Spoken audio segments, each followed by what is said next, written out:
안녕하세요, 오토모빌입니다. 저는 제가 직접 매입한 차 그리고 상사에 있는 차량만 유튜브에 올리고 있는데요. 중고차를 전국에서 가장 저렴하게 판매하고 있고 직접 매입한 차만 판매하고 있습니다. 직접 매입한 차만 판매하는 이유는 출고 후 문제 발생 시 AS를 확실히 해드리기 위함이고, 저는 차량 상태에 대한 확신과 정보가 없으면 차를 판매하지 않습니다. 영상에서는 중고차 구입 시 어떤 걸 중요하게 봐야 하고 조심해야 할 부분은 무엇인지, 그리고 시세 파악하는 방법 등을 설명드리고 있으니 구독을 해 놓으시면 시세보다 저렴하고 좋은 중고차를 구입하는 데 도움이 되실 겁니다. 오늘도 가성비 좋은 미니 쿠퍼를 한 대 준비했습니다. 컨트리맨이고 미니 중에서는 가장 큰 편에 속하기도 하고요. 기존에 소개시켜드렸던 차량은 모두 크기가 좀 작았는데 이거는 꽤 큰 편입니다. 그래서 실내에 탑승하고 있으면 좀 아늑한 느낌이 많이 나고, 그리고 가솔린이라 조용하기도 하고요. 지금 이렇게 소개시켜드리고 있는 모델은 2011년식 미니 쿠퍼 S 컨트리맨입니다. 컨트리맨도 유명해서 이미 알고 계신 분들은 다 아실 것 같은데, 차체는 일반 미니보다 약간 더 높고 SUV 형식으로 나온 차라고 보시면 될 것 같은데요. 무엇보다 이제 천장이 높아서 답답하지도 않고 내부 공간도 다른 미니에 비해 꽤 넓은 편입니다. 2011년식이지만 주행거리가 짧아서 관리가 잘 되어 있는 편이고, 전 차주분이 여성분이셨는데 카센터에서 이것저것 하라고 할 때마다 다 모두 교체를 하셨다고 하고요. 그래서 그런지 소모품 관리도 잘 되어 있고, 타이어 트레드도 약 한 70% 80% 이상 남아 있습니다. 타이어 연식은 2019년식이고요. 요즘 타이어 가격이 꽤 비싸서 타이어 가격만 해도 꽤 비용이 나가는데, 그런 정비 비용을 아낄 수 있는 차라고 보시면 될 것 같고요.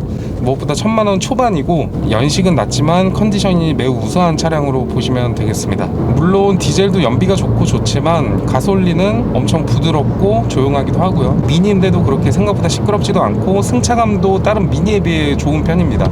그만큼 이 차로 패밀리카로 사용하시는 분들도 꽤 있습니다. 아이를 키우시는 분들이라면 부족함 없는 공간이 될 것 같고, 그리고 그동안 미니는 디젤을 자주 소개시켜드렸는데 가솔린을 운전을 하니까 엄청 조용하고 부드럽습니다. 확실히 가솔린이 부드럽긴 하죠. 물론 디젤에 비해 연비는 좀 안 나오지만 연비가 그렇게 나쁜 것도 아니고 10km 초중반 이 정도로 보시면 될 것 같고요.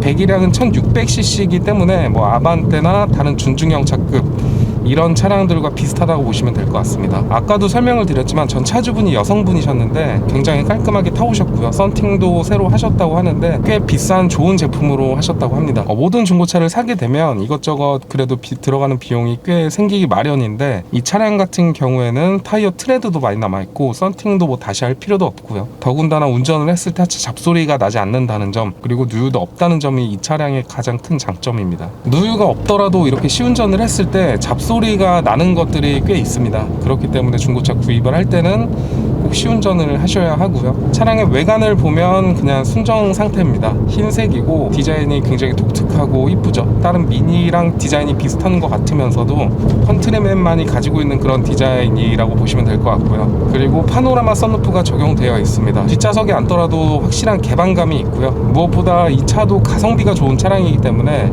1000만원 초반으로 아마 이 정도만한 차를 구하시기란 힘드실 겁니다.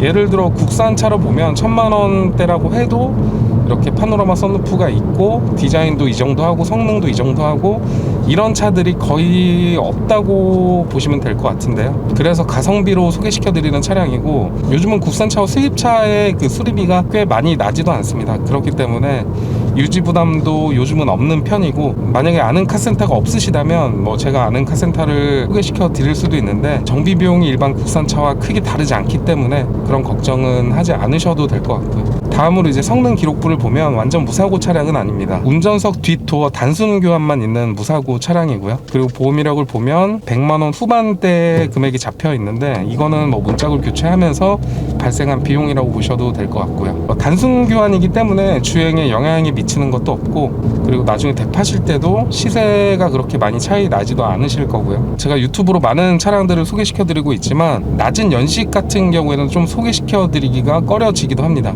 이유는 상태가 완벽하지 못하기 때문인데, 지금 제가 유튜브에 이 차를 소개시켜 드리는 이유는 그만큼 차량 상태가 좋기 때문이고요. 제가 지금 이렇게 나와서 시운전을 계속 하고 있는데 별다른 특이사항은 없고 부드럽고 잘 나갑니다. 하체에서 올라오는 잡소리도 없고 타이어 트레드도 많이 남아 있어서 타이어에서 올라오는 소음도 전혀 없고요. 다음으로 이제 옵션을 보면 열선 시트 그리고 후방 카메라 이 정도가 있고요. 상세 옵션에 대해서는 더보기 설명란에 엔카 링크를 걸어 드리도록 하겠습니다. 그걸 참고해 주시면 되겠고, 만약에 방문을 하시면 시운전이랑 리프트를 모두 다 띄워드릴 수도 있고요. 물론 저도 그렇게 판매를 해야 저도 마음이 편하기 때문에 제가 판매하는 모든 차량에 대해서는 모두 하부를 다 띄워드리고 있습니다.